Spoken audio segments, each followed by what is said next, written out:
নিজের সম্মান নিজে নষ্ট করো না, নিজের ইজ্জত নিজে বরবাদ করো না। মারে রূপ দিয়েছে, রূপের বড়াই করো না। যৌবন দিয়েছে, অপচয় নষ্ট করো না। তোমরা অতি সম্মানিত জাত, তোমরা হলে মায়ের জাত, তোমাদের পায়ের নিচে আমারই জান্নাত। নারে তাকবীর। তোমরা হলে মা, আমি হলাম তোমাদের সন্তান।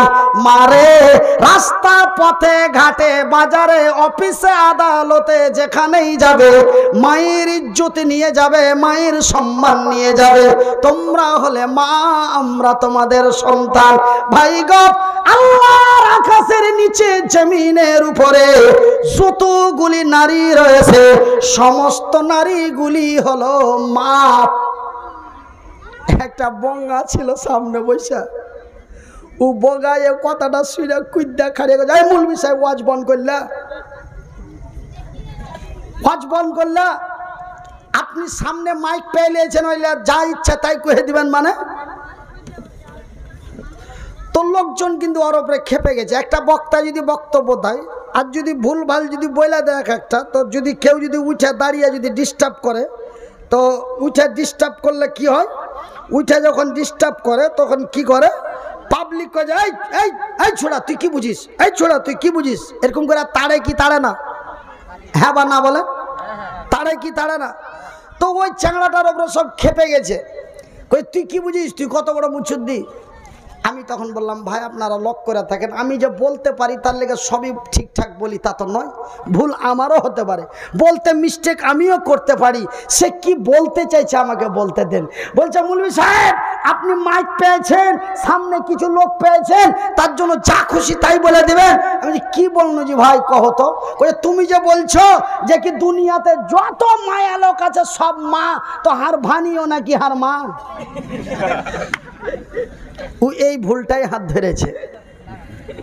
আমি বুঝে গেলাম যে ছোড়া মানে বেশি বুঝে, বেশি বুঝলে কিন্তু সমস্যা আছে।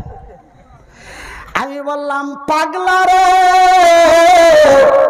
তোর বোন তোর ভাগিনার মা, তোর ভাবি তোর ভাতিজার মা, তোর দাদি তোর বাপের মা, তোর নানি তোর মায়ের মা।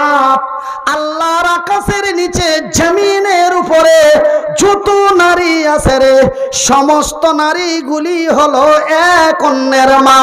আমার আল্লাহ এই পৃথিবীর নারী জাতিকে মায়ের সম্মান, মায়ের মূল্য, মায়ের ইজ্জত দিয়ে তৈরি করেছেন, এমনকি জান্নাতের ভিতরে তৈরি করেছেন। শুধু তাই নয় মা গো, নিজের সম্মান নিজে নষ্ট করো না, নিজের ইজ্জত নিজে বরবাদ করো না। রূপ দিয়েছে, রূপ চর্চা করো না। যৌবন দিয়েছে, অপচয় নষ্ট করো না। আমার আল্লাহ রাব্বুল আলামিন আর তোমাদের কতই সম্মান দিয়েছে। এই পবিত্র কোরআনের ভিতরে 1-2 করে 114টি সূরা রয়েছে, তার মধ্যে একটি সূরার নাম আমার আল্লাহ রেখে দিয়েছেন মায়ালোক। একটা সূরার নামই মায়ালোক ছেড়েছে। কইছে কোনটা ফের মায়ালোক সূরা? এই মৌলবি আজ হঠাৎ করে উল্টা পাল্টা কথা কইছে কেটা? আরে মৌলবিটাই তো দেখতে উল্টা পাল্টা, তো কথা তো উল্টা পাল্টা হবে ভাইজি। আমাদের শেরশাহ ভাটিয়া ভাষায় বলে মায়ালোক, পশ্চিমবঙ্গের ভাষায় বলে মহিলা, আমেরিকান ভাষায় বলে লেডিস, আল্লাহর ভাষায় বলে নিশা। তো আমার আল্লাহ একটি সূরার নাম রেখে দিয়েছেন সূরা আন-নিসা। শুধু তাই নয়, এমনকি মহান রব্বুল আলামিন একটি সূরার নাম একজন মহিলার নাম নির্ধারিত করে রেখেছেন। সেই সূরাটির নাম হলো সূরা মারিয়াম। কিন্তু আবু বাকার বলে কোনো সূরা আছে কোরআনে? একটা আছে, সূরা ইয়াসিন। আমাদের মানুষের মধ্যে অনেক পুরুষ মানুষের নাম ইয়াসিন আছে। শুধু তাই নয়,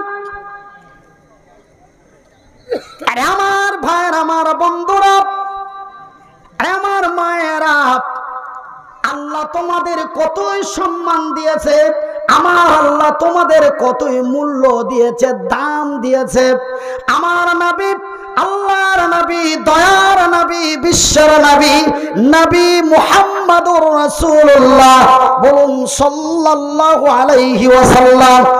আমার নবী, আল্লাহর নবী, দয়ার নবী, বিশ্বের নবী বললেন, রে বিশ্ব জগতের নর নারীরা, রে আমার সাহাবীগণেরা, রে আমার উম্মত উম্মতিরা, আমি নবী বলছি শুনে নাও।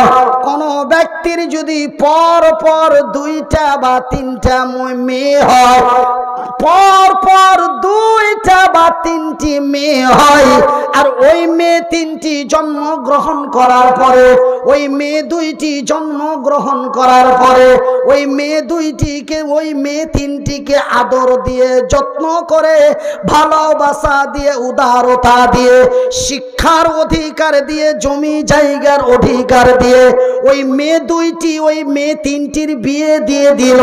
ভাইজান, হাদিসের মধ্যে 2টা মেয়েরও কথা উল্লেখ আছে এবং 3টি মেয়েরও কথা উল্লেখ আছে। পর পর কোন ব্যক্তির যদি 2টা অথবা 3টি মেয়ে হয়, আর ওই মেয়ে 3টির সঙ্গে যদি মির্জাফরি অপরাধী না করে, ওই মেয়ে 3টিকে আদর দিয়ে, যত্ন করে, ভালোবাসা দিয়ে, শিক্ষার অধিকার দিয়ে, জমি জায়গার অধিকার দিয়ে, ওই মেয়ে 3টির বিয়ে দান দিয়ে দিল। আর মেয়ে 3টির বিয়ে দান দেওয়ার পরে ওই 3 কন্যার বাবা, ওই 3 বেটির বাবা, ওই 2 বেটির বাপ আল্লাহর জমিন থেকে বিদায় নিল, পৃথিবী পদত্যাগ করলো। আমার রাসূল, দয়ার হাবিব নবী মুহাম্মদুর রাসূলুল্লাহ, বলুন সাল্লাল্লাহু আলাইহি ওয়াসাল্লাম। আল্লাহর নবী, দয়ার নবী, বিশ্বের নবী বললেন, ওই 3 কন্যার বাবা মরে যাওয়ার পরে গ্যারান্টি আমার আল্লাহর জান্নাতি। নারে তাকবীর! বাপ যেন এরকমটা করলো না। কিরকমটা করলো না? 2টো মেয়ের পর একটা ছেলে হলো, এরকমটা যেন করলো না। কিরকমটা? এরকমটা 2টি মেয়ের পরে একটি ছেলে হলো, মেয়ে 2টির মহব্বত খানি ছেলেটার মধ্যে ভরে দিল। রাস্তার ধারের জমিগুলি ছেলেটাকে দিল, মেয়েগুলিকে খালের বিলের তলার ভেস্টের জমিগুলি দিল। ছেলেটাকে কলেজ, ইউনিভার্সিটি, বিশ্ববিদ্যালয়ে পড়ালো, মেয়ে বলে প্রাথমিক বিদ্যালয়ের বারান্দায় যেতে দিল না। এমনটাই যেন করলো না। মেয়ের প্রাপ্য মেয়েকে দিল, ছেলের প্রাপ্য ছেলেকে দিল। এমনি করে মেয়ে 3টিকে আদর যত্ন করে, শিক্ষা দীক্ষা দিয়ে, বিয়ে দান দিয়ে দিল। ওই 3 কন্যার বাবা, ওই 2 কন্যার বাবা মরে যাওয়ার পরে গ্যারান্টি আল্লাহর জান্নাতি। কিন্তু ভাইজি, দাড়ি 21টা পাকা দেখা দিয়েছে। গত 1 সপ্তাহ আগে গুনলাম, চুলগুলি প্রায় 150 থেকে 250-র মতো পেকে গেছে। বয়সটি 40 হয়ে গেল। নবীর হাদিসে পেলাম না, আল্লাহর পবিত্র কোরআনে পেলাম না, কোন মুহাদ্দিসিন মুফাসসিরিনের মুখে শুনলাম না। কোন ব্যক্তির যদি পর পর 2টা বা 3টা বেটা হয়, ওই 3 বেটার বাপ গ্যারান্টি জান্নাতি, 2 বেটার বাপ অবশ্যই জান্নাতে যাবে, এমনটাই কোনোদিন শুনতেও পেলাম না, বা ইতিহাসের পাতাও পড়ে দেখতে পেলাম না। তবে মাগে একটু শরম কর মা, আল্লাহ তোদের কতই না মূল্য দিয়েছে। আল্লাহ তোমাদের কতই মূল্য দিয়েছে।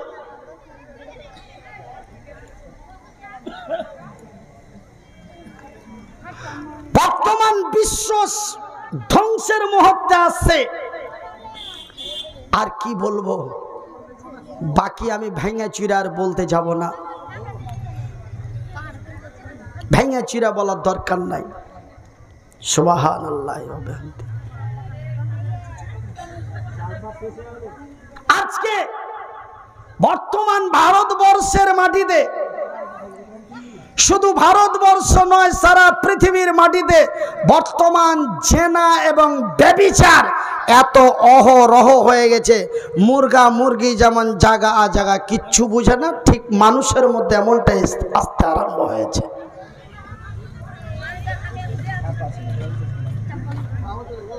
আর বেশিরভাগ হচ্ছে উল্টা পাল্টা।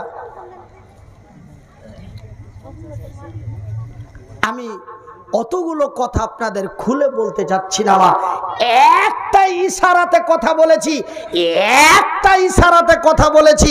ইশারাটা কি? আল্লাহ রূপ দিয়েছে, রূপ চর্চা করো না। যৌবন দিয়েছে, অপচয় নষ্ট করো না। বাস ইনসান কো ইশারা কাফি। আমার মায়েরা, আরে আমার বোনেরা, আমি মনিরুদ্দিন আপনাদের ভাই, আপনারা জানো আমারই ভাই। যদিও আমার বাড়ি হরিশ্চন্দ্রপুরের মাটিতে হয়, তবুও জানো আপনারা আমারই ভাই, আমি জানো আপনাদেরই ভাই। বিনীত অনুরোধ করে যাই বনরে, বিনীত রিকোয়েস্ট করে যাই বন্ধু, খবরদার খবরদার, যদি আল্লাহর জামিনে শান্তি চান, মৃত্যুর পরে যদি আমার আল্লাহর জান্নাতে যেতে চান, তবে অন্যায়ের প্রতিবাদ করে ন্যায়ের প্রতিষ্ঠা করো। ভাই গো, মদের বোতলগুলি ভেঙে দিয়ে সুদের খাতা থেকে নামটা কেটে দিন, একটু সত্যর দিকে এগিয়ে আসুন। জেনা ব্যভিচার নির্যাতন ধর্ষণের প্রতিবাদ করো। আমার আল্লাহ কল্যাণ আমাদেরই করবে, বিজয় আমরাই হব। ভাইজান, আমি মনিরুদ্দিন বলি, মা, আল্লাহ তোমাদের কত সম্মান দিয়েছে। মারে, নিজের সম্মান নিজে নষ্ট করো না, নিজের ইজ্জত নিজে বরবাদ করো না।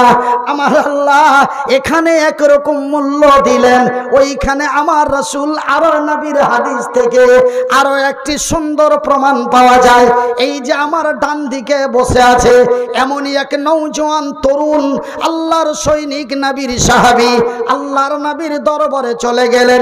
ইয়া রাসূলুল্লাহ, ইয়া হাবিবাল্লাহ, ওগো আল্লাহর নবী, ওগো দয়ার নবী, ওগো বিশ্বের নবী, হুজুর গো, আমার বয়সটি 18 থেকে 19 পেরিয়ে গেছে, আমি যেন পূর্ণ যুবক হয়ে গেছি, আমার যেন যৌবন এসে গেছে। নবী গো, আমার আল্লাহ তার রাসূল বলেছেন, ওই যুবক যে নবীর কাছে দরখাস্ত করছেন, কি আমার আল্লাহ তার রাসূল বলেছেন, তোমরা যখন পূর্ণ যুবক হয়ে যাবে, তোমার অঙ্গ প্রত্যঙ্গে যখন যৌবন এসে যাবে, রে যুবকের বাপ, তাড়াতাড়ি বিয়ে দিয়ে দে, রে যুবক তাড়াতাড়ি বিয়ে করে নে। নবী গো, আমি যেন তরুণ এক যুবক হয়ে গেছি, যেন আমার যৌবন এসে গেছে।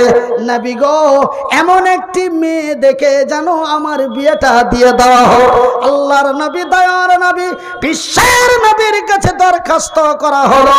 আমার রাসূল দয়ার হাবিব উত্তরের জবাবে বললেন, রে আল্লাহর সৈনিক, রে তরুণ যুবক, তুমি কি জানো একজন নারীর কি সম্মান, কি মূল্য, কি মর্যাদা আমার আল্লাহ দিয়েছেন? তুমি কি জানো একজন নারী পুরুষ ও একটি নারীকে বিয়ে করিলাম, গল্প শেষ? না না না না, একটি নারীকে আপনজন বানাতে গেলে তার কিছু দায়িত্ব আছে। সেই দায়িত্বগুলি, সেই সিস্টেমগুলি যদি তোমার ভিতরে না থাকে, আমার আল্লাহ এবং আমি রাসূল সেই বিয়েতে সম্মতি নাই। তুমি যে বিয়ে করবে, আমাদের লোকাল ভাষায় বলছি, তুমি যে বিয়ে করবে, তো তুমি ওর দাম দিতে পারবে? ভাবিও না, ভাবিও না যে কি এমনি পাওয়া যাবে, ওর দাম লাগবে। দাম দিতে পারবে? ওর ইজ্জতের সুরক্ষা করতে পারবে?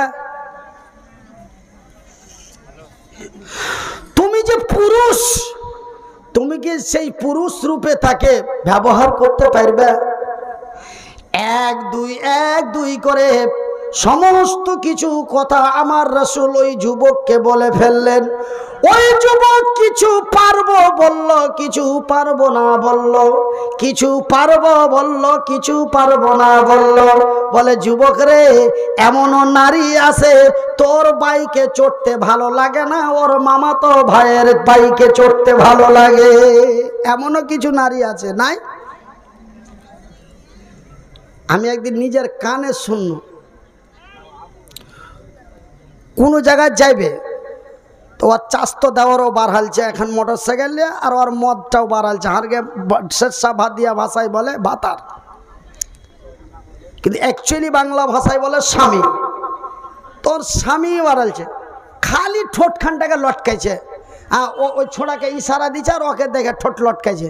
কয়ে তুই হাঁকে, ও ইশারা দিচ্ছে যে হাঁ তোর মোটর সাইকেল হাঁকে চড়তে কহা, আর ওকে কয়ে যে তুই ভালো করে গাড়ি ড্রাইভ করতে পারিস না, ডবল চালা অসুবিধা হবে। এই ছোঁড়াকে ও ইশারা দিছে ওর মোটর সাইকেলে চড়বে না, তাহলে ওর স্বামীর মোটর সাইকেলে চড়বে না, তার লেগে ওই ছোঁড়াকে আগে থেকে শিখিয়ে দিয়েছে। তখন বলছে হে ভানিকে হার গাড়িতে চাপে দে, তুই তোর তো হাত কাঁপে, তুই ভালো করে চালাতে পারিস না। কিন্তু ভিতর ভিতর সেটিং আগে করে দিয়েছে। আর আর হুচলা বুঝতে পারে যে হবে আমার বাইকে না চড়ে ওর বাইকে চড়তে, এই পড়বো দুজ নাই মরবো, তুই এখানেই চড়। এই ক্ষমতা যদি তোর না থাকে তুই খবরদার বিয়ে করিস না, এটা রাসূলের হাদিস। এই ক্ষমতা যদি তোর না থাকে, পড়বো তো দুজ নাই মরবো, কেন তো ওর বাইকে চড়তে দিব? এই ক্ষমতা যদি তোর না থাকে তবে তুই খবরদার বিয়ে করিস না, এটা নবীর থিওরি।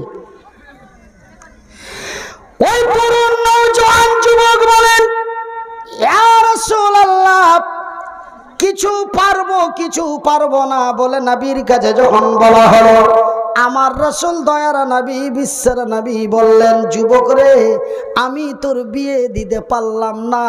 শুধু বিয়ে দিতে পারলাম না নয়, আমি তোকে বিয়ে করার পারমিশনও দিতে পারলাম না। তোর বিয়েও দিতে পারলাম না, তোকে বিয়ে করার পারমিশনও দিতে পারলাম না। কেন? কিছু ঘাটতি আছে তোর মধ্যে, সেটা পূর্ণ না হওয়া পর্যন্ত তোকে বিয়ে করার পারমিশনটাও দিতে পারি না। যুবক নওজোয়ান তরুণ মুক্তা মলিম হয়ে উল্টো পিঠ দিয়ে যে পুনরায় ফিরে বলেন, ইয়া রাসূলুল্লাহ, ওগো আল্লাহর নবী, দয়ার নবী, আমার রাসূল নিষেধ করেছেন, আমি তা করব না। আমার নবী বিয়ে দিয়ে দিলেন না, বিয়ের পারমিশন দিলেন না, আমি তা করব না। কিন্তু নবী গো, রাত 11টার পরে যে ঘুম আসে না, খালি মনটা খালি চিলিক মারছে, মনটা খালি চিলিক মারছে, নীল আসে না। খালি আকাশের দিকে তাকাচ্ছি, কখন পৌঁছাতে হবে, কখন পৌঁছাতে হবে, ঘুম আসে না। একটু কোন রকম চোখ বুনছে তো কোন জায়গা থেকে কোন জায়গা চলে যাচ্ছি। আমার নবী, আল্লাহর নবী, দয়ার নবী, জৈবনের জ্বালা মিটাবের জন্য নবী বিয়ে দিতে তবুও পারমিশন দিলেন না। রাসূল বলেন, যুবক রে, তোর যদি ঘুম না আসে, যদি তোর জৈবন জ্বালা দেয়, যদি তোর জৈবন হুড়কি দেয়, যদি তোর জৈবন জ্বালা দেয়, তোর অন্তর চিলিক মারে, আমি রাসূল বলছি প্রতি মাসে তুই 3টা-4টা করে রোজা কর। বিয়ে করার পারমিশন দিলেন না, কিন্তু রোজা রাখতে বললেন। মামুর বাড়ির আবদাল্লাহ যে গেনু আর ওই সবজি মার্কেট থেকে 2 কিলো বাগুন লেপে নিয়ে চলে এলো নাকি? মার্কেটের সবজি ভেবেছেন অতি মূল্যবান বস্তু এই পৃথিবীর নারী। একবার জোরে বলি আলহামদুলিল্লাহ। জানেন আমার মা বোনদের এগুলা ওয়াজ করতে ডরও লাগছে। আমাদের এই দিককার লোক হতে এই সব ওয়াজ একটু ভালোবাসে, কিন্তু কোচবিহার, জলপাইগুড়ি, দার্জিলিং, আলিপুরদুয়ার এই দিককার লোক আবার এইগুলা ওয়াজ অত ওরা মজা পায় না। খালি নবীদের ঘটনা বলেন, সাহাবীদের জীবনী বলেন, বক্তা একটা আইছিল গো। তো আমি কিন্তু আমাকে সভাপতি এবং আরো ওনাদের যারা দায়িত্বশীল আমাকে মহিলাদের ব্যাপারে, নারীদের ব্যাপারে আলোচনা করতে বললেন। এই যে নারীদের সম্মান, মূল্য, মর্যাদা, সম্মান, মূল্য, মর্যাদা, এই তিনটি কথাকে সামনে রেখে একটা একটা করে প্রমাণ দিতে দিতে দিতে দিতে দিতে যখন 5-7টা দিয়ে দিয়েছি যে এদের এত মূল্য, এদের এত দাম, তখন 4-5টা চাংড়া উঠিয়া দাঁড়িয়ে বলছে যে কি আল্লাহ, তবে আমরা একদম বেকার হুজুর, তবে আল্লাহ আমাদেরকে নারী না বানাইয়া পুরুষ কেন বানাইলো? আমি, ওরা বলছে একটু আমাদের দিকে দয়া করেন, আমরা কি একদম কমা? চ্যাংড়াটির মিজাজ খারাপ হয়ে গেছে, আল্লাহ ওদের এত দাম দিয়েছে, আমরা তবে একদম বেকার। আমি বলি শান্ত হ, সকাল থেকে সন্ধ্যা পর্যন্ত ওদের উপরে যাচ্ছে, মাত্র 3.5 মিনিটে তোকে উপরে পাঠিয়ে দেবো, এটা আমার রাসূলের থিওরি। 3 মিনিটে তুই ওদের চাইতে উঁচাতে হয়ে যাবি। তখন ওরা মুখখান ক্যাচম্যাচ করে গেছে, আমাদেরটা আগে বলেন, আমাদেরটা আগে বলেন, ওদের মেলাই বলেছেন। তো ভাইজান, মানে ওদের মধ্যে হিংসা জ্বালা চালু হয়ে গেছে। আল্লাহ এতই মর্যাদা সম্মান ওদের দিয়েছে। শুধু তাই নয় আমার ভাইয়েরা, আমার পর্দানশীল মায়েরা, একজন নারীর কি সম্মান আল্লাহ তার রাসূলের বিধি বিধানে দিয়েছে। ভাই গো বলেন তো, নরের জন্য নারী খোঁজা হয় না নারীর জন্য নর খোঁজা হয়? কি জি? নরের জন্য নারী খোঁজা হয়, তবে ভালো জিনিসটা খুঁজতে হয় না ভালো জিনিস ঢালের ভুঁয়ে পাওয়া যায়? হ্যাঁ, তবে মূল্যবান জিনিসটাই খুঁজে বের করতে হয়। তবে আমার আল্লাহ কত মূল্য দিয়েছে, খুঁজতে খুঁজতে খুঁজতে খুঁজতে সাহারা তালা পিন্ডল তালার মিডিলে একটা মেয়ে পাওয়া গেল, নামটা হলো তার সুলেখা। নামটা কি? সুলেখা। মেয়েটাকে দেখা হলো, তারপরে উভয়ের মধ্যে কথাবার্তা কমপ্লিট। এবার ছেলের বাবা ফোন করে বলল, রে সুলেখার বাপ, সুলেখাকে ভুজ গাড়িতে করে আহার বাড়ি পাঠিয়ে দে নাকি? এরকম যে এরকম এ ছোড়ারা খালি আজ এরকম না রে রব্বুলের বাপ, তুই রব্বুলকে আর তোর 14 বংশকে সাথে করে নিয়ে সুলেখার বাড়ি যা, আর সুলেখাকে মহা ইজ্জত দিয়ে সম্মান দিয়ে দুলহান বানাকে লেকে আও। অত কমালয় রে তোর বাড়িতে থুয়ে যাবে, যা 14 বংশ যা, ওকে ইজ্জত করে লিয়াই, সম্মান করে ফুল ফাল দিয়া। আল্লাহ কত সম্মান দিয়েছে, কিন্তু এরা সম্মান রাখার জিনিস লয়। জি, ওই যে খারাপ করে কইলে হয়তো ওরা মনে মনে রাখবে। ওই কুকুরকে যেমন সোনার বিছান সহে না, ও ছায়ের কোড়া না হলে আর কইয়া ঠান্ডা হয় না, এরা 4টা কাছাকাছি এরকমই। কমই ইজ্জত দিয়েছে জি, কমই সম্মান দিয়েছে জি। আল্লাহু আকবার। আমি তো মাত্র 1.5 পাতা লেখাপড়া করেছি, কিছু জানি না আমি। আমি দেখতো ছোট মৌলবি, আসলে ছোট মৌলবি।